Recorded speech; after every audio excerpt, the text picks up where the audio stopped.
সময়টা দুপুর, সূর্য মাথার উপর ঝুলছে, তপ্ত আলো চোখে লেগে ঝলসে যাচ্ছে। হল ছেড়ে দলে দলে ক্লান্ত পায়ে বের হচ্ছে শিক্ষার্থীরা। এক নাগারে বসে লিখতে লিখতে যেন কোমর ধরে এসেছে। বিন্দু, বৃষ্টি আর রুহি রাস্তার একপাশে ছায়ায় বেঞ্চে বসে ফুচকা খাচ্ছে। বহুদিন ধরে জমিয়ে ফুচকা খাওয়া হচ্ছে না। মেহেদি গিয়েছে কিছু ঠান্ডা আনতে। ওদের খাওয়ার মধ্যে রোহান আসলো সেখানে। বৃষ্টির সাথে কিছুক্ষণ কথা বলল। মেহেদি রাস্তার ওপাশ থেকে আস্তে আস্তে তীক্ষ্ণ দৃষ্টিতে দেখলো সেটা। সে কাছে আসতে আসতে রোহান চলে গেল। মেহেদিকে দেখে বিন্দু ঝালে হিসাতে হিসাতে বলল, এতক্ষণ লাগে একটা ঠান্ডা পানি আনতে? দিকে খেয়ে গলাটা ঠান্ডা করি। মেহেদি পানির বোতল বিন্দুর হাতে ধরিয়ে দিয়ে বৃষ্টির দিকে তাকিয়ে বলল, ওর সাথে কি বলছিস? তোকে বলছি না ওর সাথে কথা বলবি না? বৃষ্টি ছোট ছোট চোখ করে হেসে বলে উঠল, কোথাও পোড়া পোড়া গন্ধ পাচ্ছি, তোরাও পাচ্ছিস রে রুহি? রুহি আর বিন্দু মিটমিট করে হাসে, তাল মিলিয়ে বলে, পাচ্ছি তো। কে পড়ছে বলতো? ওদের ঠাট্টা তামাশা দেখে ধমকে ওঠে মেহেদি। রাখ তোর পোড়াপুরি, ওর সাথে তুই কথা বললি কেন বল? মেহেদির ধমক খেয়েও বৃষ্টি হাসে। রিল্যাক্স মশাই, ও নেক্সট মানডে ইংল্যান্ড যাচ্ছে, সেটাই বলল। বাকি পড়াশোনা কি সেখানেই করবে, ব্যাস, আর কিছু নয়। বিশ্বাস না করলে ওদের কাছে জিজ্ঞেস করে দেখ। মেহেদি ভ্রু বাঁকালো। ইংল্যান্ড যাক ফিনল্যান্ড যাক, তার বউয়ের কাছে কেন বলতে হবে আশ্চর্য? মেহেদি বুক কুঁচকে বলে উঠল। তোকে বলেছি না তুই তুকারি করবি না? মিষ্টি মেহেদির একের পর এক ধমক খেয়ে ঠোঁট উল্টে ফেলল। রেগে যাচ্ছিস কেন ভাই? মনে থাকে না? আমি কি করব, এত বছরের অভ্যাস ফিরাতে পারছি না তো। হতাশার শ্বাস নিয়ে মেহেদি বলল, ভাই, আমি তোর ভাই। তোর এই অভ্যাসের জন্য কবে না যেন অসংগত পরিস্থিতিতে পড়ি আমি। মেহেদির কথা সম্পূর্ণ করার আগেই কেউ পেছন থেকে ডেকে উঠল। হেই বৃষ্টি, হোয়াটসঅ্যাপ? ছেলেটাকে ওরা চেনে, ওদের সাথেই পড়ে। ছেলেটা এগিয়ে গেল বৃষ্টির কাছে, অনুনয় করে বলল, তোকে আমার একটা কথা বলার ছিল। আজকে তো আমাদের কলেজ লাইফের শেষ, আবার কবে দেখা হবে তাই বলে ফেলি। তোকে আমার খুব পছন্দ, তোর ফোন নাম্বারটা দিবি? যোগাযোগ করতাম। বৃষ্টির মুখটা দেখার মতো হলো। অসহায় চোখে তাকালো মেহেদির দিকে। যে চোখ গরম করে তাকিয়ে আছে ছেলেটার দিকে, ভাবা যায় তার সামনে তার বউকে প্রপোজ করছে, ফোন নাম্বার চাইছে। রুহি বিন্দু চোখ বড় বড় করে তাকিয়ে রইল। কথা বলছো না যে? আরে ওরা তো তোমারই বন্ধু। ব্যাস গেল। মেজাজ চটে গেল মেহেদির। সে আশেপাশে তাকিয়ে কিছু একটা খুঁজলো। রাস্তার পাশে একটা আধ ভাঙা ইট পেতেই সেটা হাতে তুলে তাড়ানি দিল ছেলেটিকে। শালা, তুই আমার সামনে আমার বউয়ের ফোন নাম্বার চাইছিস? প্রেম করবি? আজ তোর প্রেম করা ছুটাবো আমি। দৌড়াচ্ছিস কেন শালা? দাঁড়া। ছেলেটি পরে সে কি দৌড়! মেহেদির এমন কাণ্ডে ভড়কে গেল ওরা সহ ফুচকাওয়ালাও। আশেপাশে অনেকেই তাকিয়ে তাকিয়ে দেখলো সেটা। রুহি তো হাসতে হাসতে শেষ। বৃষ্টি হতবুদ্ধি চোখে তাকিয়ে রইল। আজকে তার কপালে কি আছে আল্লাহই মালুম। মেহেদি ছেলেটাকে তাড়ানি দিয়ে ফিরে এলো বৃষ্টির কাছে। আজকে শুধু বাড়ি চল তুই। তোর পুরনো অভ্যাস সব যদি আমি পাল্টে না দিছি তো আমিও মেহেদি আলম নয়। বেচারি মুখ লটকে দাঁড়িয়ে রইল, তার কি দোষ? বিন্দু মেহেদির হাত ধরে টেনে পাশের বেঞ্চে বসিয়ে দিয়ে বলল, শান্ত হয়, তো রেগে যাচ্ছিস কেন? ওর কি দোষ এখানে? ও কি রাজীবকে ডেকে এনেছে নাকি? এত দিনের সমর্থন বললেই চেঞ্জ করা যায় না। একসঙ্গে থাকতে থাকতে আস্তে আস্তে অভ্যস্ত হবে। মাথা ঠান্ডা কর, নে ঠান্ডা পানি খা। বৃষ্টি বেচারি দাঁড়িয়ে রইল, ঠোঁট উল্টে বলল। বৃষ্টির কথা শুনে বিন্দু মুচকে হাসল। একসময় সেই ব্যক্তিকে দেখলেও ভয় পালিয়ে বেড়াতো, সে আজকাল তাকে না দেখলে বিন্দুর ভালো লাগে না। তার বুকের ওম ছাড়া ঘুম আসে না। বাসায় আসতে দেরি হলে বৃষ্টির অস্থির লাগে। এই তো পরীক্ষার আগে অর্ণ বলেছিল শেখ বাড়িতে থেকে পরীক্ষাটা দিতে, কিন্তু বিন্দু সাফ সাফ জানিয়েছিল সে কিছুতেই তাকে ছেড়ে যাবে না, বরং পরীক্ষা এখানে থেকেই দিতে যাবে। সত্যি বলতে বিন্দু অর্ণকে ভয় না পেলেও তার বেপরোয়া রাগটা ভয় পায়। তাই সবসময় চেষ্টা করে অর্ণকে শান্ত রাখার। এমন কোনো কাজ সহজে করে না যাতে অর্ণ রেগে যায়। বিন্দু কিছু বলার আগেই মেহেদি কটমট করে বলল, ওকে তোর মতো অবাধ্য? ওকে ভাইয়া উঠতে বললে ওঠে, বসতে বললে বসে। ওর থেকে কিছু শিখিস বেয়াদব। বৃষ্টি মুখ ভার করে বসে রইল। মেহেদির মুখে বিন্দুর প্রশংসা শুনে বিন্দু মাত্র খারাপ লাগলো না তার, তবে মন খারাপ হলো। সবাই কি বিন্দুর মতো গুণী হবে? বিন্দু কি তার মতো হয়েছে? তাহলে সে কিভাবে বিন্দুর মতো হবে? সময় ঘুরিয়েছে বেশ অনেকটা। রুহি উঠে দাঁড়িয়ে বলল, তোর তো আজকে বাসায় যাওয়ার কথা ছিল, এখান থেকেই যাবি নাকি ভাইয়ার সঙ্গে একসাথে যাবি? বিন্দু সম্মতি দিয়ে বলল, না, আমি এক্ষুনি যাব। উনি রাতে আসবেন বলছেন। তোরা কখন যাচ্ছিস? রুহির প্রশ্নের জবাবে মেহেদি বলল, সকাল সকালে পৌঁছে যাব। আচ্ছা, কালকে দেখা হচ্ছে তাহলে। বাই। শেখ বাড়ির গাড়ি আগে থেকেই ওদের জন্য অপেক্ষা করছিল। বিদায় নিয়ে ওরা চলে গেল। মেহেদি বাইক নিয়ে এলো। বৃষ্টিকে ঠাই দাঁড়িয়ে থাকতে দেখে কপাল কুঁচকে বলল, দাঁড়িয়ে আছিস কেন মুটকি? উঠবি নাকি রেখেই চলে যাব? বৃষ্টি গাল ফুলিয়ে ফেলে। সে একটু মোটা বলে মেহেদি তাকে মুটকি বলবে। অভিমান করে বৃষ্টি কাঁদো কাঁদো গলায় বলে, তুই মেহেদি চোখ পাকিয়ে তাকাতেই বৃষ্টি থেমে গেল। নাটকীয় গলায় বলল, তুমি আমাকে মুটকি বলতে পারলা? মেহেদি বাইক স্টার্ট করতে করতে দাঁত চেপে বলল, শেখ বাড়িতে বিয়ের আয়োজন। চারদিকে ঝলমলে আলোয় সাজানো হয়েছে পুরো বাড়ি ও আঙিনা। রঙিন লাইটিং এ ঝলসে উঠছে প্রতিটি দেওয়াল। গেট সাজানো ফুলে ফুলে ভরা। চারপাশে উৎসবের আমেজ, ঢাকঢোল, শঙ্খধ্বনি আর সানাইয়ের সুরে মুখরিত পরিবেশ। সন্ধ্যা নামতেই বাড়ির বাইরেও লাইটিং এর চাকচিক্য নজর কেড়েছে। শহরের নামি নামি অতিথিরা বিয়েতে আমন্ত্রিত। রাজনীতিবিদ, ব্যবসায়ী, সংস্কৃতি অঙ্গনের পরিচিত মুখ, সবার উপস্থিতিতে জমজমাট পরিবেশ। অতিথিদের জন্য আলাদা ভোজের ব্যবস্থা। একপাশে সাজানো বিরাট খাবারের টেবিল। মিষ্টির গন্ধে ভরে গেছে চারপাশ। পার্লার থেকে ব্রাইডাল মেকআপ আর্টিস্ট এসেছে কনে সাজাতে। লাল টুকটুকে বউ সাজিয়েছে রুহিকে। বৃষ্টিও তাদের থেকে সেজে নিল। বিন্দু শাড়ি পরেছে ঠিকই, কিন্তু সাজগোজ করেনি। বাড়ির বউ, সে কত দায়িত্ব তার। ঘর ভরা অতিথির ঢল। অর্ণর মামা বাড়ির লোকজন, চাচারা, গ্রাম থেকে ফারুকি, হাসেরা বেগম, মণিমুক্তাও এসেছে। মিথিলার ট্রিটমেন্ট চলছে, তাই হেনা খান আসতে পারেনি। অভিমান রুহিকে নতুন জীবনের জন্য অভিনন্দন জানিয়েছে। কাজের জন্য আসতে পারবে না বলে সরি বলেছে। রুহি বারণ করা সত্ত্বেও রুহিকে গিফট কেনার জন্য মোটা অ্যামাউন্ট পাঠিয়েছে। সাজেদা বেগম শাদির জন্য রুহিকে চাইতে সাজ্জাদ রেজা এক বাক্যে রাজি হয়ে গেছে। বোনের ঘরে মেয়ে বউ হয়ে যাবে, এর চেয়ে সুখ আর কি হতে পারে? তাছাড়া শাদি তার খুব পছন্দের। বিন্দু রুহির রুমে ঢুকে অবাক হয়ে বলে, মাশাআল্লাহ, আমার যাকে তো ভারী সুন্দর লাগছে। বৃষ্টি ললাটে ভাঁজ করে বলল, যা, ননদ রেখে যা কেন? আরে সাথী ভাইয়ের বউ তো আমার যাই হবে, তাই না? বিন্দু এগিয়ে গেল ড্রেসিং টেবিলের সামনে। বউ সেজে বসে আছে রুহি। বিন্দু রুহির মুখটা হাতের আঁচলাই তুলে বলল, ইস জানু, তোকে এত সুন্দর লাগছে, ভাইয়া তোকে দেখার পর আজকে নির্ঘাত হার্ট অ্যাটাক করবে দেখিস। থমকে বসে থাকা রুহি আচমকা সশব্দে কেঁদে ফেলল। চমকে উঠল বিন্দু। অস্থির কণ্ঠে বলল, এ কি, কাঁদছিস কেন? এই রুহি, দেখি কাঁদছিস কেন? রুহি বিন্দুকে চাপটে ধরে ক্রন্দনরত গলায় বলল, তোদেরকে ছেড়ে যেতে কষ্ট হচ্ছে আমার খুব। ফুল। বিন্দু বোঝে রুহির কষ্ট। সে যে কষ্ট পাচ্ছে না এমন নয়, তারও কষ্ট হচ্ছে। এই পবিত্র নিয়ম মেনেই একটা মেয়েকে বাবার ঘর ত্যাগ করে পরের ঘরে যেতে হয়। এটাই তো প্রকৃতির নিয়ম।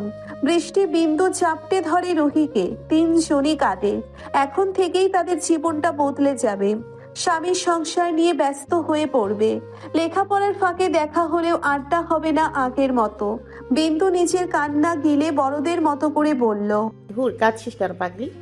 বিয়ে হয়ে যাচ্ছে তো কি হয়েছে? দেশ ছেড়ে তো আর যাচ্ছিস না। তাছাড়া ভালোবাসার মানুষকে বিয়ে করতে কেউ কাঁদে? বর এসেছে কলহ শোনা যাচ্ছে। অনুভূতির তাণ্ডবে রুহির হাত পা কাঁপছে। শাদির পাগলামের জন্য পরীক্ষা শেষ করেই 2 দিনের মাথায় বিয়ের পিড়িতে বসা। রুহিকে নিয়ে বসানো হলো শাদির সামনে। দুজনার মাঝখানে পাতলা পর্দায় আবৃত। নিয়ম অনুযায়ী বিয়ে শুরু হলো।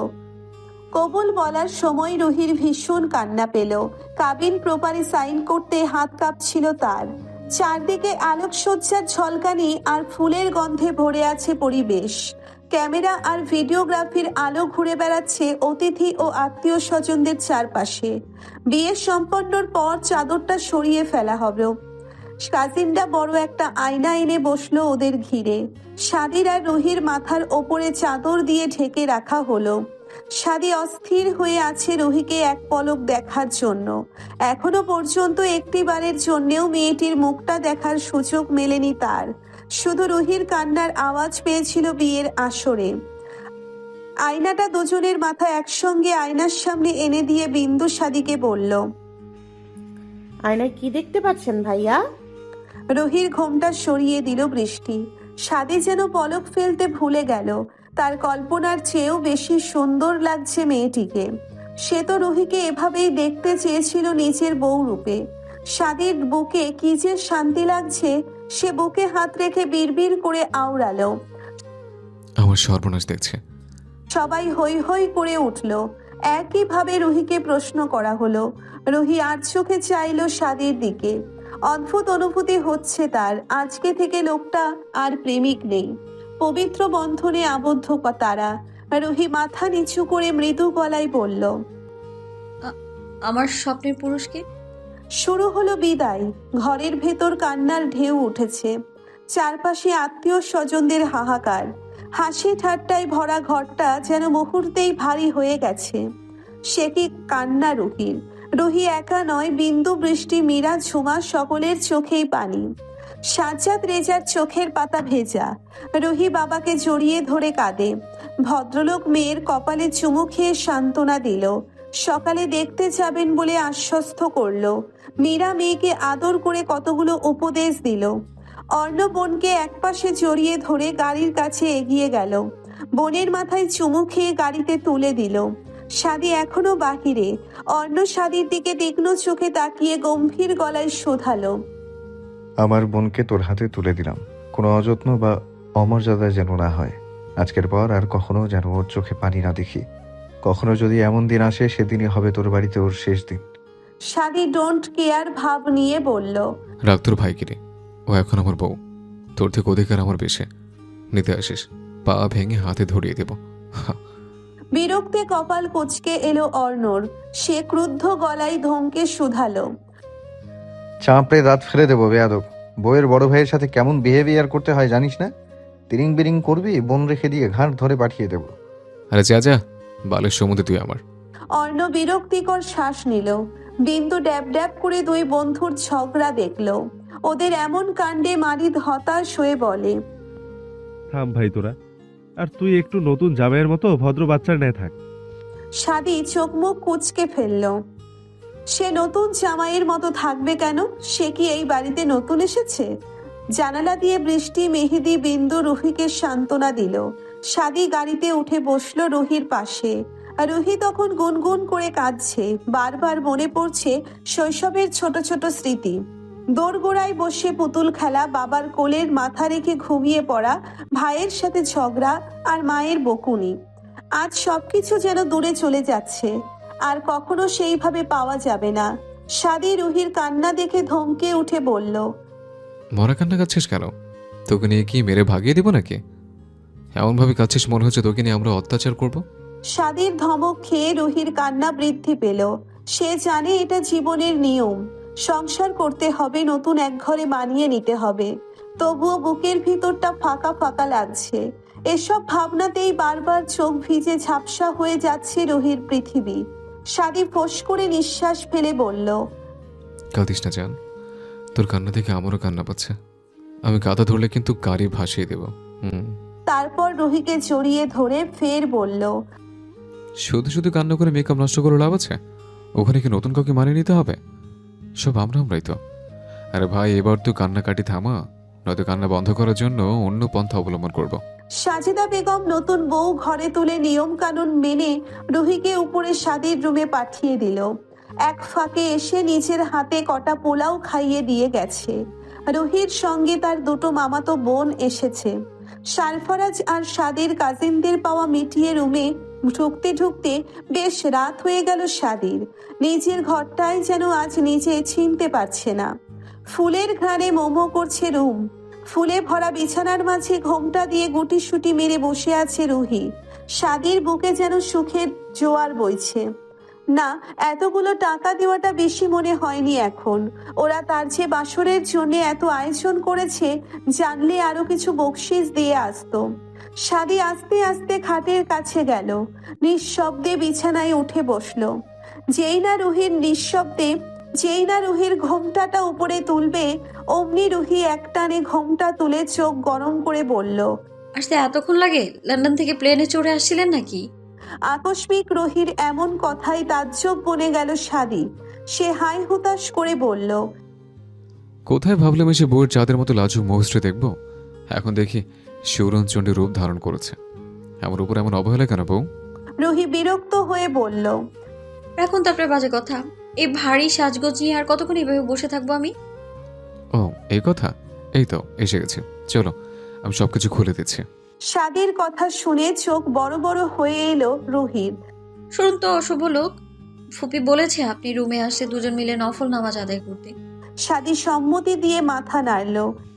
আচ্ছা আয়, অপবিত্র কাজটা পবিত্র হয়েই করি।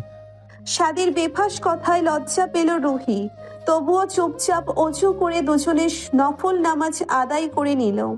রুহি জায়ানামাজ জায়গায় তুলে রেখে শরীর থেকে গহনা খোলার জন্যে ড্রেসিং টেবিলের সামনে দাঁড়ালো। হঠাৎ নিজেকে শূন্য অনুভব করতেই হকচকিয়ে গেল। ব্যালেন্স রাখতে সাদির গলা জড়িয়ে ধরে হতভম্ব গলায় বলল, আরে আরে কি করছেন? নামান বলছি, দেখছেন না জুয়েলারি খুলছি, ছাড়ুন। সাদি ছাড়ল না মেয়েটিকে।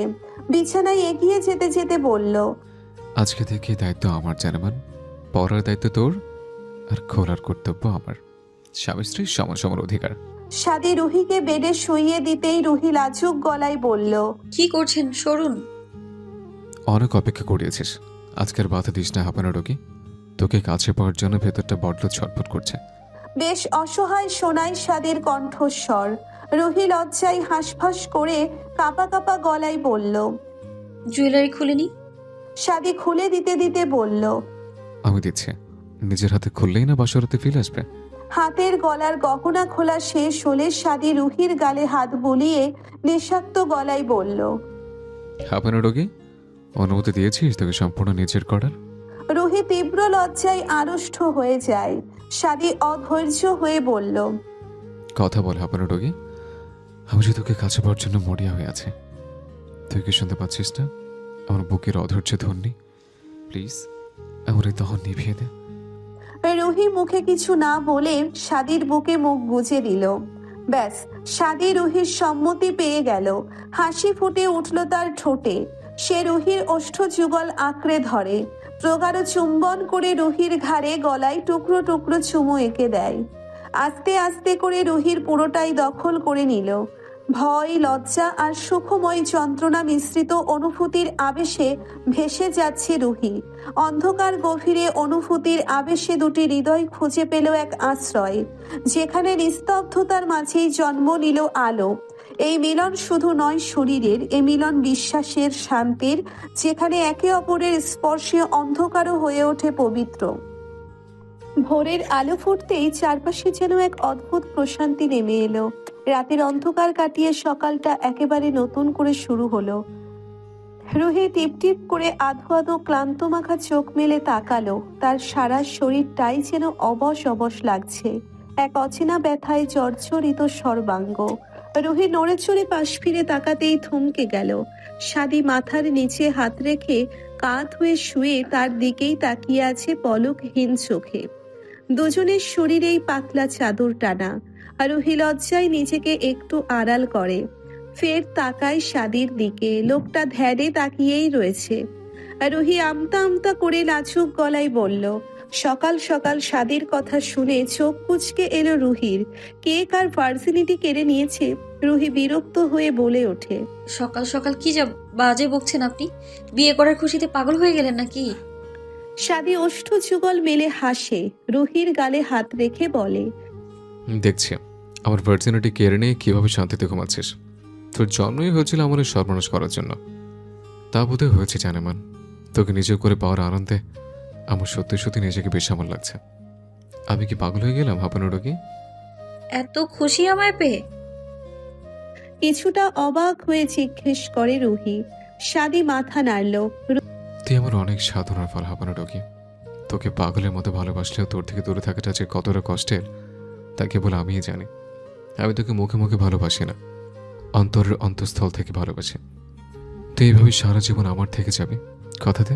রুহি জানে অনুভব করে সাদির ভালোবাসা। সে একটু এগিয়ে গেল সাদির কাছে, তার বুকে মুখ গুজে বলে, কোথায় যাব? আমি তো আপনারই। এমন কথা আর কখনো বলবেন না। আমৃত্যু আমি আপনার। রুহির এই কথাটা সাদির কি যে ভালো লাগলো। সে চুমু দিল রুহির কপালে, অতঃপর ফিসফিস করে বলল, জানেমান, যেভাবে জড়িয়ে ধরে আছিস আমার হরমোন কিন্তু নড়েচড়ে উঠছে। অনুমতি দিবি তো? অনুমতি দিবি তোকে আরেকবার ক্লান্ত করার? ইস না, সরুন। বেলা হয়ে যাচ্ছে, লোকে কি বলবে? এত হাইপার আবার কি আছে?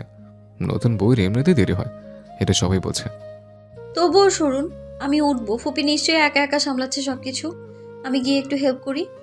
তোকে এখন কোথাও যেতে হবে না। হেল্প করার জন্য সারা জীবন সময় পাবি। আজকের এই দিন আর ফিরে আসবে না। ফুপি কি মনে করবেন?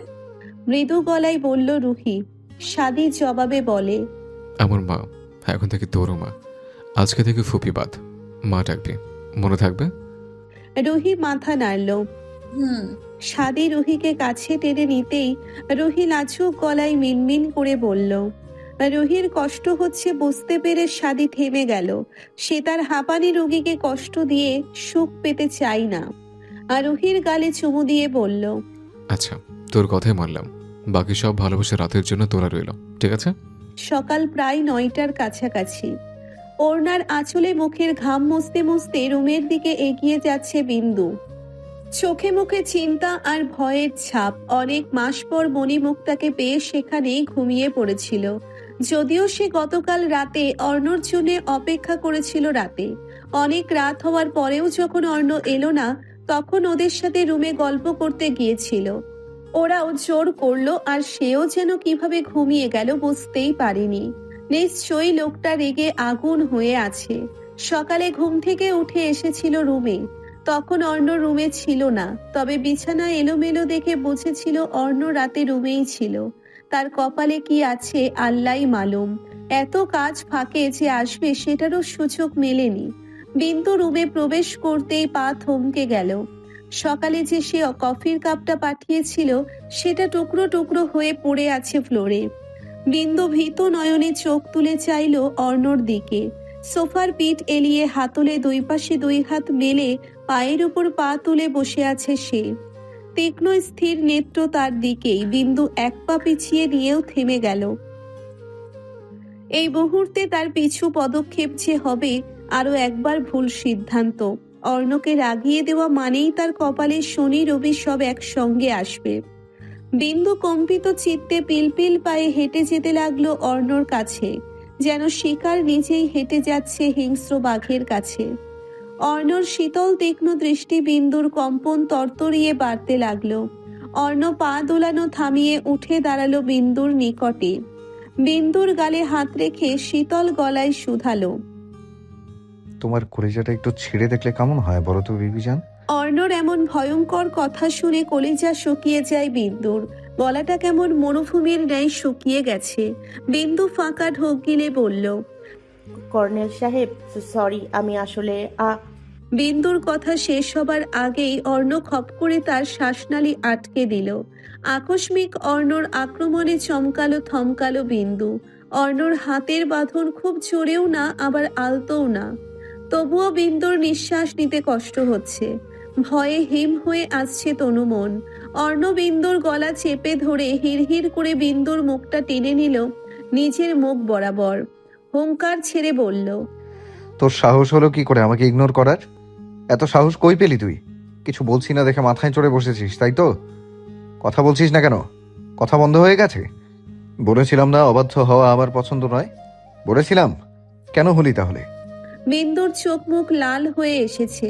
জলপ্রপাতের ন্যায় গাল বেয়ে গড়িয়ে পড়ে নীরব অশ্রু রাশি। অর্ণর হাতের মুঠোয় থেকে নিজেকে ছাড়িয়ে নেওয়ার ব্যর্থ চেষ্টা করে কাঁপা কাঁপা গলায় বলল, আর লাগছে কর্নেল সাহেব, লাগছে শেখ সাহেব, ছেড়ে দিন প্লিজ। অর্ণর কর্ণকুহলে যেন গেল না মেয়েটির আকুতি। সে হাতে দৃঢ়তা বাড়িয়ে হিস হিসিয়ে আওড়ালো, ইচ্ছে তো করছে এখানেই পুঁতে ফেলি। কি মেরে দেই? আমাকে যন্ত্রণা দেয়া? আমাকে? বিন্দু চোখ তাড়িয়ে পড়তেই অর্ণ তাকে ছুঁড়ে ফেলার মতো ছেড়ে দিল। বিন্দু আটকে থাকা নিঃশ্বাসটা জোরে জোরে টেনে নিয়ে সশব্দে কেঁদে উঠল। সামান্য একটা অপরাধের জন্যে লোকটা তার সাথে এমন নিষ্ঠুর আচরণ করতে পারলো? গলায় হাত দিয়ে বসে পড়ল বিন্দু। অভিমানী কান্নারা ঝরঝর করে বেরিয়ে এলো। অর্ণ অস্থির হয়ে হাত চালায় চুলের ভাঁজে। অর্ণকে এমন অস্থির কখনোই দেখেনি কেউ। সে হাঁটুতে ভর দিয়ে সোফায় বসে নিজের চুল খামচে ধরল। সময় যেন স্থির হয়ে গেল, নিস্তব্ধতা বিরাজ করছে কক্ষ জুড়ে। অর্ণ উঠে দাঁড়ালো, লম্বা লম্বা কদমে এগিয়ে গেল বিন্দুর কাছে। বিন্দুর হাত ধরে টেনে দাঁড় করিয়ে এক হাতে বিন্দুর কোমর পেঁচিয়ে ধরে অন্য হাত দিয়ে বিন্দুর মেদহীন পেট খামছে ধরে ক্রোধে জ্বলে ওঠা গলায় বলল, এখানে এখানে স্পর্শ করেছিল না? ওই ওই জানোয়ারের বাচ্চাটা এখানে স্পর্শ করেছিল। তুই তুই কিছু বললি না কেন? ভালো লাগছিল? তোকে আমি ডাকিনি? বল, ডাকিনি? কেন আসলি না? কেন পরপুরুষ তোকে স্পর্শ করলো? তোকে কি করা উচিত এখন? রিভলভার কাছে থাকলে কসম সত্যি সত্যি তোকে শুট করে দিতাম। অর্ণর মুখে এমন কথা শুনে ফের চমকায় বিন্দু। চক্ষুপটে ভেসে উঠল কাল রাতে বিয়ের পরে রুহিকে বিদায়ের সময় একটা আপত্তিকর দৃশ্য। সবাই তখন কান্নাকাটি করায় ব্যস্ত। রুহিকে ঘিরে আত্মীয়দের ভিড়। ভিড়ের মাঝে হঠাৎ কেউ বিন্দুর পেটের উপর হাত বাড়িয়ে দিল। হঠাৎ শীতল হাতের ছোঁয়া পেতেই বিন্দু চমকে উঠল। তার ঠিক পেছনে একটা ছেলে দাঁড়িয়ে ছিল, মুখে কেমন বিশ্রী হাসি। বিন্দুর গা গুলিয়ে উঠল, সে একটু সরে দাঁড়ালো। কিছুক্ষণ পরে আবারও ছেলেটা একই কাজ করলো। ঘৃণায় গা ঘিন ঘিন করে উঠল বিন্দুর। আশেপাশে অর্ণকে অসহায় চোখে খুঁজল। অর্ণ তখন রুহিকে বিদায় দিতে ব্যস্ত।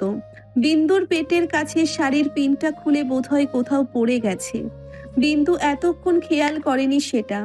সেই সুযোগ বুঝে ছেলেটা উন্মুক্ত পেতে লালসার হাত বাড়িয়েছে। লজ্জা ঘৃণায় চোখ টলমল করে ওঠে বিন্দুর। সে তখন কাউকে কিছু না বলেই ছুটে গিয়েছিল বাড়ির ভেতরে। সেই মুহূর্তে এই বিষয়ে কথা বলাটা ঠিক মনে করেনি বিন্দু। এই ঘটনার ঠিক মিনিট 5 পরেই অর্ণর ডাক পড়ে। বিন্দু তখন কিচেনে মহিলা সদস্যদের সাথে খুঁটিনাটি কাজে ব্যস্ত ছিল। আসছে বলে আর যাওয়া হয়নি বিন্দুর। ভুলেই গিয়েছিল স্বামীর ডাক। কিন্তু অর্ণ তো তখন ওখানে ছিল না। তাহলে এটা জানলো কিভাবে? বিন্দু ভীত চোখে তাকালো অর্ণর পানে।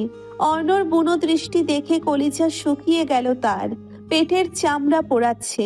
অর্ণ যে তখনকার বিষয় নিয়ে এত রেগে আছে বিন্দু সেটা বুঝতে পেরে আরো ভীত হলো। পেটে ব্যথা পেলেও মুখে টুস শব্দটি পর্যন্ত করলো না। বিন্দু কিছু বুঝে ওঠার আগেই অর্ণ নাজুক দেহটা কাঁধে তুলে নিয়ে বেডে ফেললো। অর্ণের এমন কাণ্ডে হতভম্ব হলো বিন্দু। কোমরে মৃদু ব্যথাও পেল। অর্ণকে শার্টের বোতাম খুলতে খুলতে নিজের দিকে এগিয়ে আসতে দেখে মুখটা ফ্যাকাশে হয়ে গেল। অর্ণর শরীর থেকে শার্ট খুলে ছুঁড়ে ফেলে বিন্দুর কাছে গিয়ে বিন্দুর ওড়না খুলে ফেলে দিয়ে কোনো পূর্বাভাস না দিয়েই বিন্দুর ওষ্ঠপুট আঁকড়ে ধরল। বিন্দু ছটফট করে সরাতে চায়, তবে অর্ণর সুঠামদেহী দেহখানা নাড়াতে পর্যন্ত পারল না। বিন্দুর কোমল ঠোঁট পিষ্ঠ হতে লাগলেও পুরুষালী ওষ্ঠের দৃঢ়তায়। আজকে অর্ণর স্পর্শে কেমন রাগের আভাস, যা অনুভব করতেই কুঁকড়ে গেল বিন্দু। বাধা দিতে চেয়ে নাজুক হাতে অর্ণর বুকে আঘাত করলো। অর্ণ ছাড়ে না। বিন্দুর শ্বাস রোধ হতেই সে ছেড়ে দিল। বিন্দুর ঘাড় ধরে কাছে টেনে এনে হেসে আওড়ালো, ওই কুকুরের বাচ্চা নোংরা স্পর্শ তোর শরীর থেকে মুছে ফেলবো আমি। বিন্দুর আঁখি পল্লব ভারী হয়ে ওঠে। অর্ণর এমন ব্যবহারে কষ্ট পায়। ছেলেটার ওই স্পর্শে সে কি অপবিত্র হয়ে গেছে? বিন্দুর গাল বেয়ে টপ করে দুফোঁটা অশ্রু গড়িয়ে পড়ল। ভেঙ্গুর গলায় বলল, আমি কি সত্যি অপবিত্র হয়ে গেছি কর্নেল সাহেব? ওই জানোয়ারের বাচ্চাটা তোকে ছুঁয়েছে, এটা ভাবতেই আমার ভেতর অগ্নিদহন হচ্ছে চড়ুই। ওকে শাস্তি দিয়েও আমার এই দহন নিভছে না।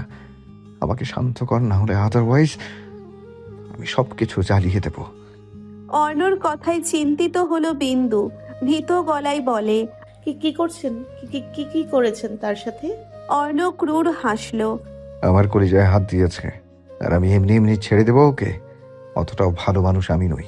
অর্ণর কথাটা ভালো ঠেকলো না বিন্দুর, তবুও সাহস করে আর কিছু জিজ্ঞাসা করলো না। নিজেকে অর্ণর বাঁধন থেকে মুক্তি করতে চেয়ে বলল। দেখুন, শান্ত হন। এখন না, আমাকে যেতে দিন প্লিজ। বিয়ে বাড়ি, কত কাজ, লোকে কি বলবে। অর্ণ বিন্দুর চোয়াল চেপে ধরে ভারী কি গলায় বলল। আমার থেকে ইম্পর্ট্যান্ট আর কি আছে তোর জীবনে?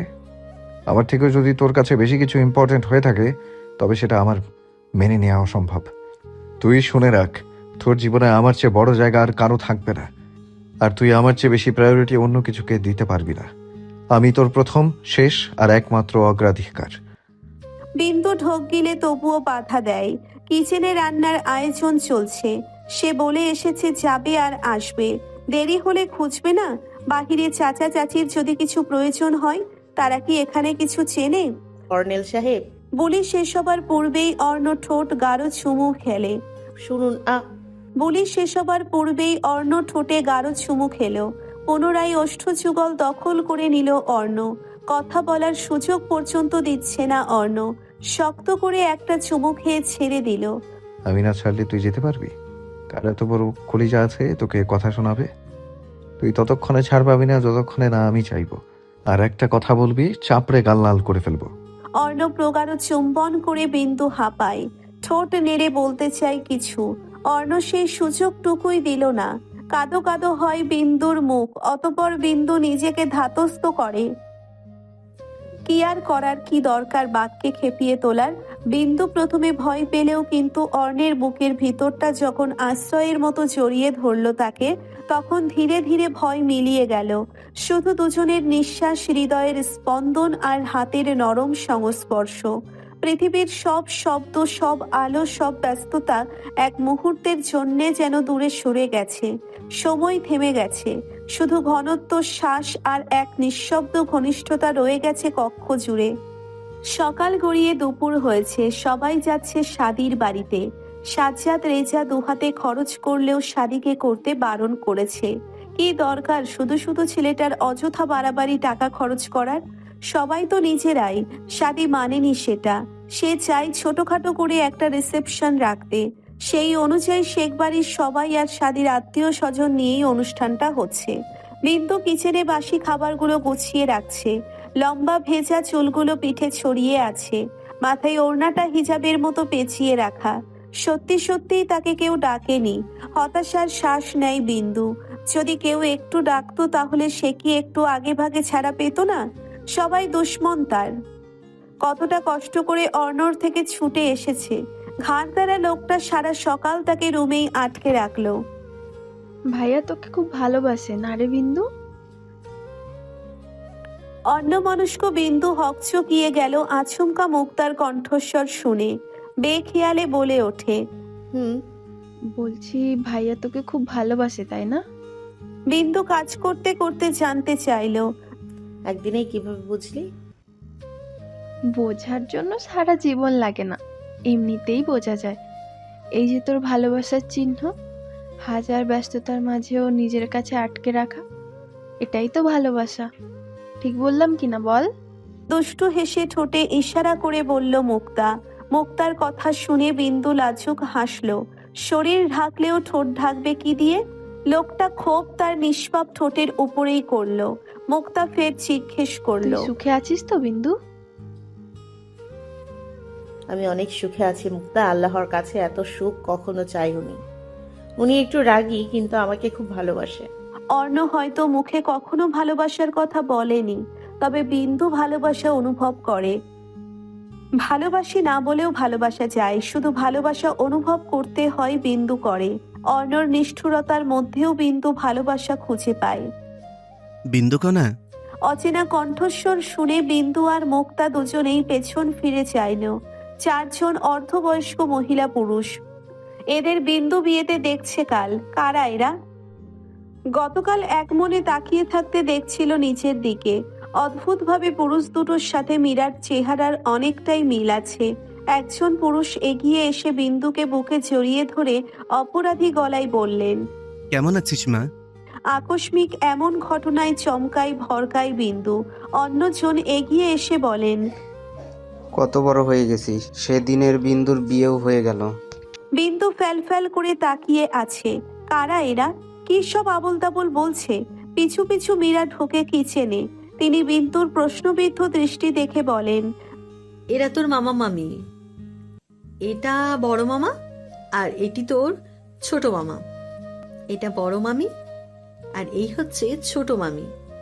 বিন্দু এবার ভালো করে তাকালো তাদের দিকে। এই জন্যেই মীরার চেহারার সাথে এদের এত মিল। এদের এই প্রথম দেখছে বিন্দু। শুনেছে মামা বাড়ির মধুর হাড়ি, কিন্তু নিজের জীবনে কখনো মামা মামির আদর পায়নি। জানেই না তাদের আদর কেমন হয়। ও মনে মনে তিরস্কার করলো, এত বছর পর হঠাৎ তাদের কেন মনে হলো তার কথা।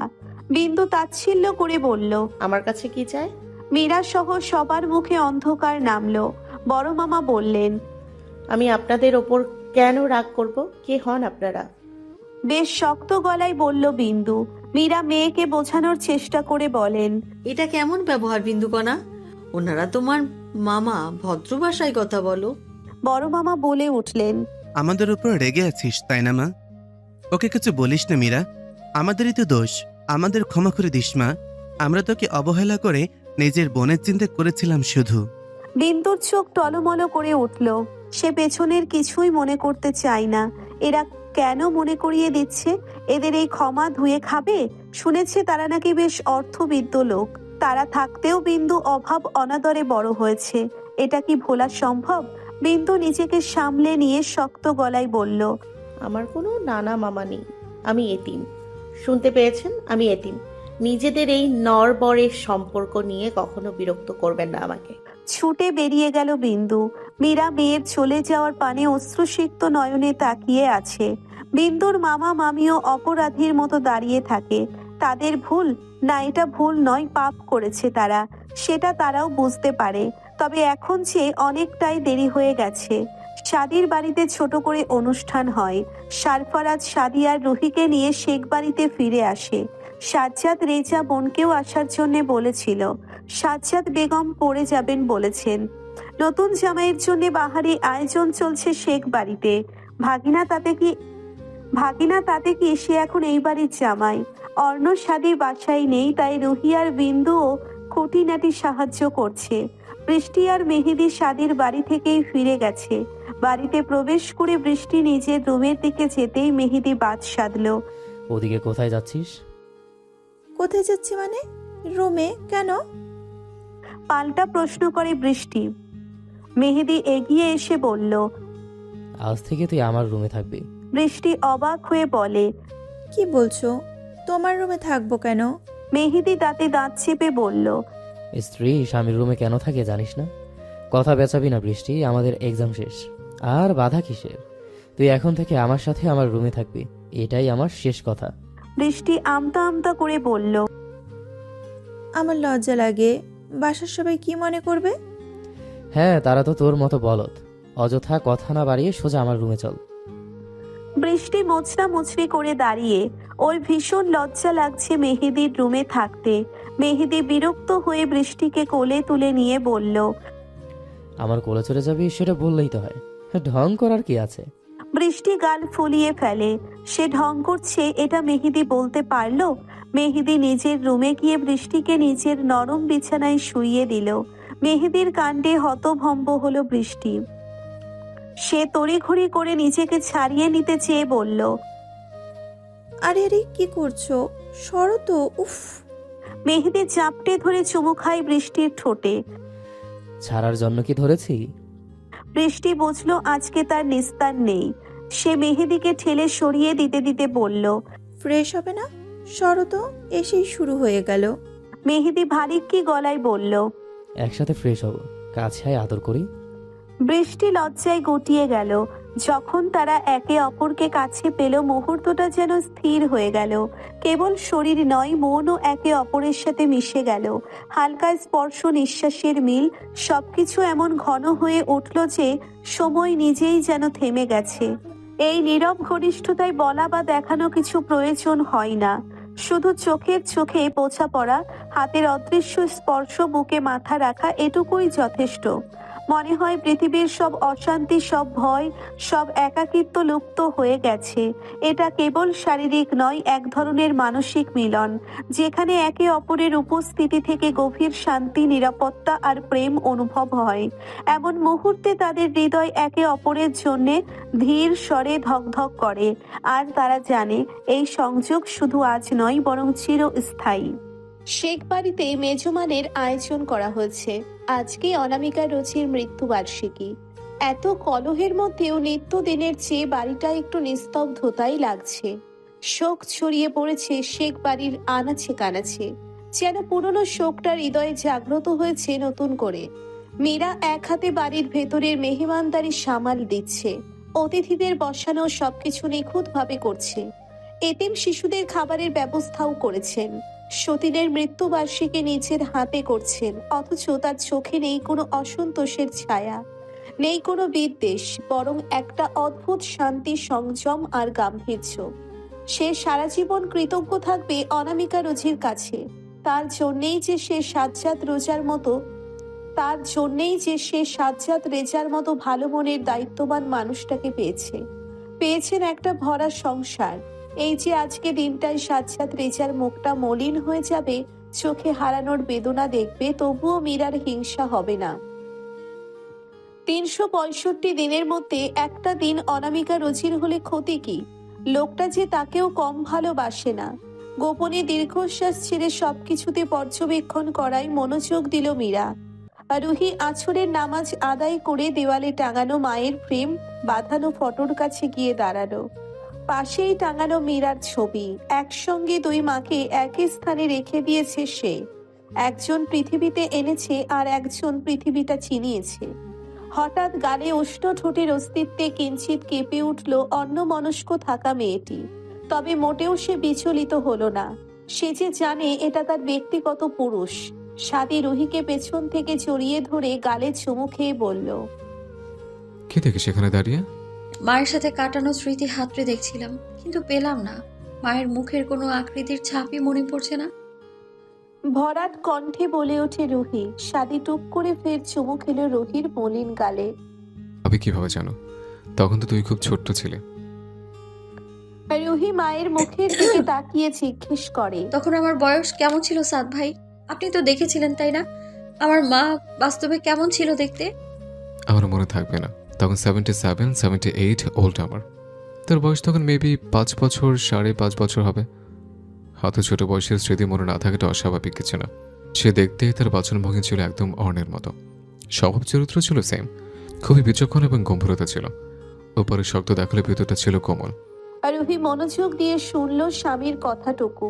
না, কিছু আবছা স্মৃতি ছাড়া তার আর কিছুই মনে পড়ছে না। মায়ের মতো শুধু ভাইয়াই হলো কেন? আমি কেন তার কিছু পেলাম না বলুন তো? রুহির অভিমানী কথা শুনে সাদি ঠোঁট চেপে হাসে। রুহিকে সামনের দিকে ঘুরিয়ে মনোযোগ দিয়ে কিছু দেখে। কে বলেছে কিছু পাসনি? এই যে তোর চোখ জোড়া ঠিক মামি মায়ের মতো।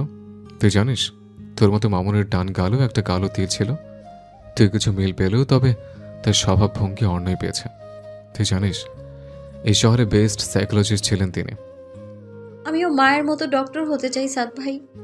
অনামিকা রুচির নাকি খুব শখ ছিল মেয়েকেও তার মতো বড় ডাক্তার বানাবে।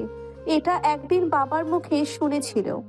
এতদিন কখনো রুহির এই ইচ্ছে জাগেনি, তবে আজকে কেন যেন মনে হলো মায়ের ইচ্ছেটা পূরণ করবে। মায়ের চেহারা মনে নেই, বুঝ হবার পর থেকে মীরাকেই নিজের মা রূপে দেখেছে। এক মুহূর্তের জন্যেও সে বুঝতে পারেনি সে মীরার সন্তান হয়। পেটে না ধরেও মা হওয়া যায়, মীরা তার বাস্তব প্রমাণ।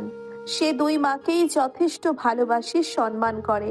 সাদির কোনো সারা শব্দ নেই। এত গুরুত্বপূর্ণ কথা বলার পরেও সাদি এইভাবে চুপ করে রইল কেন? আর রুহি চোখ তুলে তাকাতেই দেখলো সাদি তার দিকে চোখ কুঁচকে তাকিয়ে আছে। আর রুহি ললাটে ভাঁজ করে জিজ্ঞেস করলো, এভাবে তাকিয়ে আছেন কেন? আমি কি কিছু ভুল বললাম? আমি কি হই তোর? স্বাদের কথা শুনে বিরক্ত হলো রুহি। এ আবার কেমন কথা? এখন কি মজা করার সময়? স্বাদী সেই একই সুরে বলল। আগে বল আমি তোর কি লাগে? রুহি কিছুটা বিরক্ত গলাতেই বলল। জামাই লাগেন, হয়েছে এবার? তাহলে বারবার সাত ভাই করছিস কেন? তোর মুখে ভাই ভাই শব্দটা শুনতে শুনতে বড়োর ফিলিংসটা হারিয়ে ফেলেছে। স্বাদীর ধমকে চুপসে গেল রুহি, গাল ফুলিয়ে বলে উঠল। আমার কি দোষ? ভাই বলতে বলতে অভ্যাস হয়ে গেছে না। হঠাৎ করে কি আর চেঞ্জ করা যায়? কিভাবে চেঞ্জ করব? তাছাড়া ভাই না ডাকলে ডাকবই বা কি? নাম ধরে ডাকবে। স্বাদীর কথা শুনে রুহি চোখ কপালে তুলে বলল। কি? আমি পারবো না। কেন, প্রবলেম কি? স্বাদীর প্রশ্নে রুহি আমতা আমতা করে বলল। আপনি আমার কত বড়। স্বাদী হতাশ গলায় বলল। আমি তোর হাজবেন্ড হাবানো ঢোকে, তুই আমাকে যা খুশি ডাকতে পারিস। বিয়ের এতদিন পেরিয়ে গেল, তবে এত কিসের সংকোচ তোর? আমি চাই তুই আমাকে আমার নাম ধরে ডাক। আমি চেষ্টা করব। মৃদু গলায় বলল রুহি। স্বাদী খুশি হলো, এবার বলল। এখন বল, তখন কি বলছিলে? কি নিয়ে পড়বে? ডাক্তারি। আমাকে মেডিকেল কলেজে ভর্তি করিয়ে দেবেন? তুই যে পড়াচোর, পারবি তো? ডাক্তারিতে কিন্তু অনেক পড়াশোনা করতে হবে। পারবো। আপনি শুধু হেল্প করবেন, করবেন না? বেশ জোরালো গলায় বলে ওঠে রুহি। তার কণ্ঠে ছিল আত্মবিশ্বাসের ছাপ। স্বাদী মাথা নেড়ে সম্মতি দিয়ে বলল। আমি কখনো তোর ইচ্ছের বিরুদ্ধে যাবো না হাবানা ঢোকে। সর্বদা তোর সব কিছুতে সবসময় আমাকে পাশে পাবি। এশার আজান দিয়েছে অনেকক্ষণ। বিন্দু এশার নামাজ আদায় করে কোরআন শরীফ তেলাওয়াত করতে বসেছে। বিন্দু শাশুড়ির মৃত্যুবার্ষিকী উপলক্ষে কোরআন খতম দেওয়ার নিয়ত করেছেন। গতকালকে থেকে রুহি আর সে পড়তে পড়তে আজকেও ঠেকলো। যদিও আরো আগে খতম দিতে পারত। দুপুরে একটু মীরার সঙ্গে হাতে হাত লাগিয়েছিল। একটা ছোট্ট এতিম শিশুকে তো নিজের হাতেই খাইয়েও দিয়েছিল। আকস্মিক একটা পুরুষালী অবয়বে সে মাথা গুজে দিল বিন্দুর কোলের উপর। হকচকিয়ে গেল বিন্দু। হঠাৎ অর্ণকে এভাবে শুয়ে পড়তে দেখে চিন্তিত হলো সে। অর্ণ বিন্দুর পেট পেঁচিয়ে জড়িয়ে শুয়ে স্বভাব সুলভ গম্ভীর গলায় শুধালো। কন্টিনিউ করো চড়ুই পাখি। আজকাল অর্ণর এমন আবেগময় ডাক শুনতে যে কি ভালো লাগে বিন্দুর। বিন্দু অর্ণর মসৃণ চুলের ভাঁজে হাত বাড়িয়ে আলতো হাত চুলের ভাঁজে বুলিয়ে দিতে দিতে খতমের দোয়াটুকু পড়ল। অর্ণ চোখ বন্ধ করেই খুব মনোযোগ দিয়ে পাখির ন্যায় মিষ্টি কণ্ঠে তেলাওয়াত শুনল। বিন্দু খতম শেষ করে কোরআন শরীফে ঠোঁট ছুঁয়ে বন্ধ করে পাশে রাখলো। সেই দুপুরে একবার দেখেছিল অর্ণকে, আর দেখা মেলেনি। এই দিনে অর্ণ মায়ের কবরের কাছে অনেকটা সময় কাটায়, এটা আগে থেকেই অবগত বিন্দু। অর্ণকে দেখতে কেমন ক্লান্ত লাগছে। বিন্দু মায়া ভরা দৃষ্টিতে তাকিয়ে আছে স্বামীর মুখের দিকে। চুলের ভাঁজে হাত চালাতে চালাতে রিনরিনে গলায় বলল। কর্নেল সাহেব, ভাত আনবো, খাবেন? পরে, এখানে শান্তি লাগছে, কিছুক্ষণ থাকি। বিন্দু আর টু শব্দটি পর্যন্ত করলো না। নীরবে স্বামীর চুল টেনে দিতে লাগলো। সময় কেটে গেল বেশ। নিস্তব্ধ ঘরে দুজন মানুষের নিঃশ্বাস ব্যতীত আর কোনো শব্দ নেই। বিন্দু অর্ণর বন্ধ চোখের দিকে তাকিয়ে মুখটা আস্তে আস্তে ঝুঁকে অর্ণর কপালের কাছে নামিয়ে নিল। ভাইজান, বড় বাবা আপনাকে নিচে ডাকে। বিন্দু তড়িঘড়ি করে মুখটা দূরে সরিয়ে নিল। অর্ণ ধীরে ধীরে চোখ মেলে তাকালো। সরাসরি দৃষ্টি পড়ল বিন্দুর লাজুক মুখশ্রীর পানে। অর্ণ তাকানোর আগেই মেয়েটা অন্যদিকে মুখ ঘুরিয়ে নিল, যেন মাত্রই আসলো সে। দরজার ওপাশ থেকে ফের ঝুমার কণ্ঠস্বর ভেসে এলো। অর্ণ রাশভারী স্বরে বলল, তুই যা, আমি আসছি। ঝুমার চলে যাবার শব্দ হলো। বিন্দুর মুখের দিকে তাকিয়ে অর্ণ গভীর গলায় শুধালো, অসম্পূর্ণ কাজটা সম্পূর্ণ কর। বিন্দু বড় বড় চোখ করে তাকালো। অর্ণ কি বুঝে গেল? হাঁসফাঁস করে বিন্দু। কম্পিত গলায় মিনমিন করে বলল, কিসের কথা বলছেন আপনি? অর্ণ গাঢ় দৃষ্টিতে চাইলো বিন্দুর চোখের পানে। যেটা এইমাত্র করতে চেয়েছিলি সেটা কর, কুইক। অর্ণ সত্যিই ধরে ফেলেছে তার মনোভাব। ইস, কি লজ্জা! লোকটা চোখ বন্ধ থেকেও কিভাবে বুঝলো? বিন্দু অর্ণর কথা মিথ্যা প্রমাণ করতে চেয়ে আমতা আমতা করে বলল, কি বলেন? কই, আমি কিছু করতে চাইনি তো। মিথ্যা ধামাচাপা দেওয়ার চেষ্টা করে বিন্দু। সফল হলো কিনা কে জানে। অর্ণ কেমন কপাল কুঁচকে তাকিয়েই রয়েছে। আমাদের মধ্যে এত কিছু হবার পরও তোরা এই সংকোচ কেন চড়ুই? তোর মধ্যে কি এখনো অবশিষ্ট রেখেছি যেটা আমি ছুঁতে পারিনি? ভরাট কণ্ঠস্বর অর্ণর। লোকটা কি তাকে ভুল বুঝলো? বিন্দু কিছু বলার আগেই অর্ণ মেয়েটিকে টেনে বিছানায় শুইয়ে দিতে দিতে তীক্ষ্ণ কণ্ঠস্বরে শুধালো, তোর মধ্যে সমস্তটা আজ আমি উন্মোচন করব, যা কিছু আমার এখনো অজানা রয়েছে। আকস্মিক অর্ণকে রেগে যেতে দেখে বিন্দু থমকায় ভরকায়। অসহায় চোখে তাকালো অর্ণর পানে। কোন শনিতে যে পাইলো তাকে, কিসের জন্যে যে এমনটি করতে চাইলো, এখন এই পাগল থামাবে কে? বিন্দু ঠোঁট উল্টে বলল, আমার সমগ্র অস্তিত্ব তো আপনাতেই পূর্ণাঙ্গ কর্নেল সাহেব। বিশ্বাস করুন, কিছু অবশিষ্ট নেই সেখানে। আমার কোনো অতীত নেই, আমার বর্তমান ভবিষ্যৎ সবটাই আপনি। শান্ত হন, আপনার চড়ুই ব্যথা পাচ্ছে তো। বিন্দুর মলিন কণ্ঠস্বর শুনে সত্যিই থেমে গেল অর্ণ। বিন্দুর ওপর থেকে সরে গেলেও বিন্দুকে পুরোপুরি মুক্ত করলো না, কেবল গমগমে গলায় শুধালো। প্রুফ দে। অর্ণর আধবোঝা কথা কিছুই মাথায় ঢুকলো না মেয়েটির। সে ললাটে ভাঁজ করে জিজ্ঞেস করলো, কিসের প্রমাণ? এই যে আমি তোর ফিউচার প্রেজেন্ট, তাই তো? হ্যাঁ, কি কি করতে হবে আমাকে? আমতা আমতা করে আওড়ালো বিন্দু। অর্ণর ভাবভঙ্গি ভালো ঠেকছে না। অর্ণ শীতল গলায় বলল, বেশি কিছু না, kiss me deeply on my lips. অর্ণর কথা শুনে চোখ ছানা পড়া হলো বিন্দুর। সে দিবে অর্ণর ঠোঁটে চুমু, তাও আবার ডিপ। বিন্দু এলোমেলো নেত্র ঘুরিয়ে মিনমিনে গলায় বলল, আব্বু আপনাকে ডাকছে না। বিন্দুর কথা শেষ হবার আগেই অর্ণ বলে উঠল, যাব, আগে নিজের দায়িত্ব পালন কর। Kiss first. বিন্দু পড়ল মহা ফ্যাসাদে। এখন যদি সরাসরি নাকচ করে তাহলে লোকটা তাকে ভুল বুঝবে না, রেগে যাবে না। নিজের থেকে চুমু খাওয়াও অসম্ভব, এটা সে পারবে না। কি লজ্জাজনক কাজ। অর্ণ কপাল কুঁচকে তাকিয়ে রইল বিন্দুর কৃষ্ণচূড়ার ন্যায় মুখশ্রীর পানে। বিন্দু লজ্জায় হাঁসফাঁস করে রিনরিনে গলায় বলে, আমি এখন অজু করা, এসব করলে পাপ লাগবে। অর্ণ বিন্দুর বোকা বাহানা শুনে ঠোঁট কামড়ে হাসলো। বিন্দুর কোমর পেঁচিয়ে ধরে একদম নিকটে নিয়ে তার কানের কাছে মুখ নামিয়ে হাক্কি সুরে বলল, উজু করে চুমু খেলে পাপ নয়, বরং সোয়াব হবে। জান, তুমি চাইলে আমরা আরো গভীরে যেতে পারবো। ট্রাস্ট মি, পূর্ণ ছাড়া একটুও পাপ হবে না। আমার উন্মাদনায় ভাসাতে যাবি? বিন্দুর গালদয়ে লালিসা ছড়িয়ে পড়ে। মেকি রাগ করে বলে, মুখে কিচ্ছু আটকায় না, নির্লজ্জ লোক। অর্ণ বিন্দুর ঠোঁটের উপর বৃদ্ধ আঙ্গুল আলতো বুলিয়ে দিতে দিতে বলল, হুম, আটকায় না। লজ্জা নারীর ভূষণ, পুরুষের না। তাছাড়া বইয়ের কাছে আবার কিসের লজ্জা? তোর সাথে কি আমার লজ্জা শরমের সম্পর্ক? বিন্দু উত্তর দিবে কি, অর্ণকে এত কাছে দেখে শ্বাস প্রশ্বাসের গতি তরতরিয়ে বাড়তে থাকলো। বিন্দু ঢোক গিলে কিছু বলার তাগিদে প্রস্তুত হবার আগেই অর্ণ মেয়েটির দোগালে চাপ দেয়। বিন্দুর ঠোঁটজোড়া গোল আকার হতেই কোমল ওষ্ঠযুগল নিজের পুরুষালী ওষ্ঠের ভাঁজে পুড়ে নিল। কিঞ্চিত কেঁপে উঠল বিন্দু, তড়িঘড়ি করে চোখ খিচে ফেলল। যতক্ষণ পর্যন্ত বিন্দুর শ্বাস রোধ হয়ে না এলো অর্ণ থামল না। একটা প্রগাঢ় চুম্বন করে বিন্দুর ওষ্ঠযুগল ছেড়ে দিল। বিন্দু হাঁপান, বেচারির নিঃশ্বাস বন্ধ হয়ে আসছিল। অর্ণ কপাল কুঁচকে তাকিয়েই থাকলো বিন্দুর দিকে, অতঃপর গভীর গলায় শুধালো, অক্সিজেন মাস্ক লাগবে? সামান্য একটা চুমুতেই এমন অবস্থা? আর কবে অভ্যস্ত হবি আমাদের? বিন্দু হাঁপাতে হাঁপাতে দম নিয়ে বলল, দিন দিন লাগাম ছাড়া হয়ে যাচ্ছে কর্নেল সাহেব। লাগাম টানুন নিজের। আপনার বেপরকে আমি বড্ড ভয় পাই। অর্ণ বিন্দুর ললাটের মধ্যিখানে গাঢ় চুমু এঁকে দিয়ে গভীর গলায় বলল, আমি আছি না, ট্রাস্ট মি জান। সব ভয় ডর আদর ভালোবাসা দিয়ে ভুলিয়ে দেব।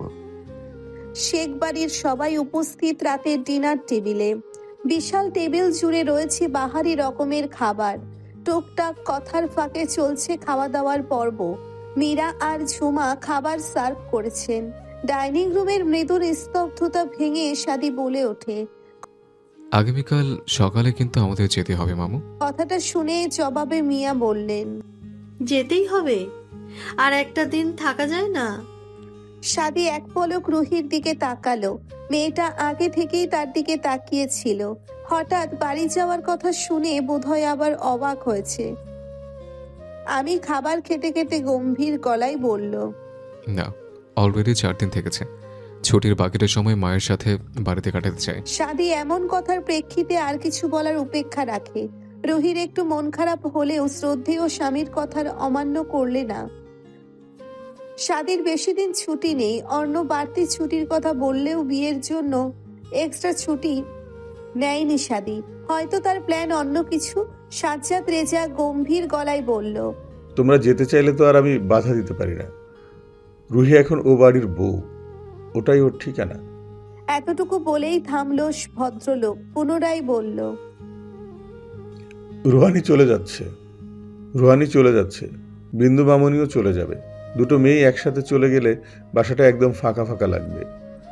বিন্দুকে রেখে যাও অর্ণ, 2 দিন থাকুক। মেয়েকে তো আটকানোর সাধ্য নেই।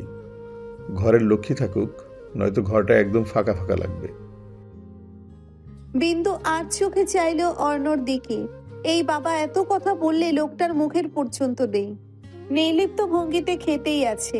বিন্দু জানে লোকটা এখানে কিছু না বললেও ঠিকই তাকে রেখে যাবে। অর্ণ বাবার সাথে সহজ সম্পূর্ণ সম্পর্ক না থাকলেও বাবাকে কখনো অসম্মান করতে দেখেনি সে। বাবার সাথে মাখো মাখো সম্পর্ক না থাকলেও বড্ড সম্মান করে বাবাকে। পরিবারের প্রতিও বেশ সচেতন। তার মুখেই যত গম্ভীরতা। সাজ্জাদ রেজাও কখনো ছেলের অমতে কিংবা বিনা অনুমতিতে কিছু করে না। অনামিকা রোজই থাকতে কিংবা মৃত্যুর পরেও বিন্দু মাত্র অবহেলা করেনি তার সন্তানদের। পৃথিবীতে তার সন্তান দুটো এক পাশে, বাকি সব তার অন্য পাশে। বাবা আর ছেলে কখনোই একসাথে বসে আড্ডা দেয় না। তারা বসে গল্প করে না, খুনসুটি করে না। হয়তো সংসারের কথায় বা প্রয়োজনের ভাষাতেই বেশি কথা হয়। বাইরে থেকে মনে হবে দূরত্ব আছে, কিন্তু সেই নীরবতার ভেতরেই আছে এক ধরনের ভরসা আর সম্মান। বিন্দু মনে মনে এসব ভেবে হতাশার শ্বাস ফেলে। সাজ্জাদ রেজা তার স্থান থেকে ঠিক থাকলেও গম্ভীর মুখ অর্ণ যে কোনো সবার সাথে সহজে মিশতে পারে না, আল্লাহ জানে। ফুপির বাড়িতে এসেছে বৃষ্টি আর মেহেদি। ফুপির বাড়িটা শহর ছাড়িয়ে বেশ গ্রামে। বড় ফুপাতো ভাইয়ের বিয়ে। কতকাল বউ তুলে এনেছে। বৃষ্টি অনেকক্ষণ ধরে মেহেদিকে দেখতে পাচ্ছে না। গেল কই ছেলেটা? গ্রামের বাড়ি, রাত ভালোই হয়েছে, তবুও বাড়িটা চারদিকে ফকফকা আলো আর মানুষের হই হুল্লোড়ে মেতে ওঠা। বর কনেকে একসঙ্গে বসিয়ে ছোট বড় মিলে নাচ গান করেছে, যেটাকে গ্রামে বলা হয় ফুলশয্যার রাত। বৃষ্টি দাঁড়িয়ে দাঁড়িয়ে কিছুক্ষণ এনজয় করলো। সজাগ দৃষ্টি আশেপাশে খুঁজলো। আচমকা তার দৃষ্টি পড়ল উঠোনের এক পাশে। জায়গাটা আবছা অন্ধকার, যেখানে দাঁড়িয়ে মেহেদি দুটো মেয়ের সাথে হেসে হেসে কথা বলছে। বৃষ্টির চেয়ে মেয়ে দুটোকে নতুন বউয়ের সঙ্গে এসেছে তার কাজিন। বৃষ্টি কিরমির করে তাকিয়ে রইল। তাকে এখানে একা বসিয়ে রেখে পরনারীর সাথে হিহি করা। মেহেদি কথা বলতে বলতে হঠাৎ চোখ আটকে গেল বৃষ্টির দিকে। মেয়েটা কেমন অগ্নি দৃষ্টিতে তাকিয়ে আছে তার দিকে। মনে মনে ঢোক গিলল মেহেদি। হাসি মুখটা চুপসে গেল অমনি। ততক্ষণে বৃষ্টি ধূপধাপ পা ফেলে চলে গেল বাড়ির ভেতরের দিকে।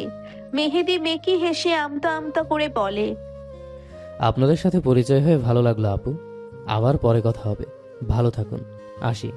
মেহেদি বড় বড় পা ফেলে এগিয়ে চলল তাদের বরাদ্দ রুমের দিকে।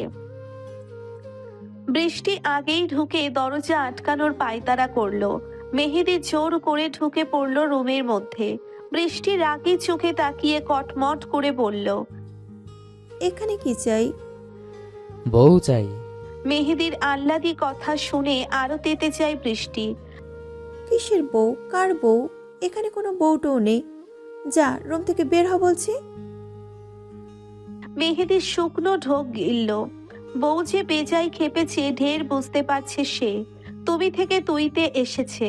মেহেদি কিছু বলার তাগিদে সামনে পা বাড়াতেই চেতে উঠল বৃষ্টি। এদিকে আসছিস কেন? বের হতে বলছি না তোকে? আমি কি তোর কাছে যাই? আমি তো আমার বউয়ের কাছে আসছি, তোর কি? মাথা গরম আছে, খবরদার কাছে আসবি না বলে দিলাম। বৃষ্টির কথার সঙ্গে সঙ্গেই মেহেদি 2 পা সামনে ফেলে বলল, 100 বার আসবো। কি করবি তুই? বৃষ্টি রাগে ফুঁসতে ফুঁসতে এদিকে সেদিকে তাকিয়ে কিরমির করে বলে উঠল, কি করব?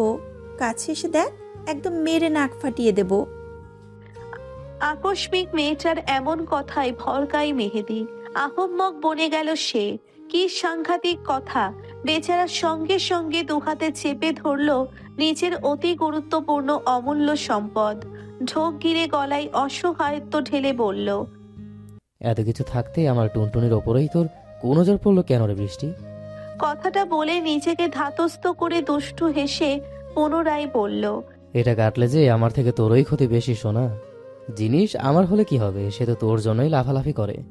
রাগের বশে এতক্ষণ কি থেকে কি বলেছে বৃষ্টির মগজে না ঢুকলেও মেহেদির এই কথাটাই ছিল যথেষ্ট মেয়েটির ঘোর কাটাতে। নিজের বলা কথায় নিজেই লজ্জা পেল বৃষ্টি। তবে সেটা বেশিক্ষণ টিকলো না মেহেদির মুখে দুষ্টু হাসি দেখে। মেহেদির হাসিটা কাটা গায়ে যেন এক চিমটি ঘি পড়ল। বৃষ্টি পা থেকে জুতোটা খুলে ছুঁড়ে মারল মেহেদির সম্মুখে। রাগে গজগজ করতে করতে বলল,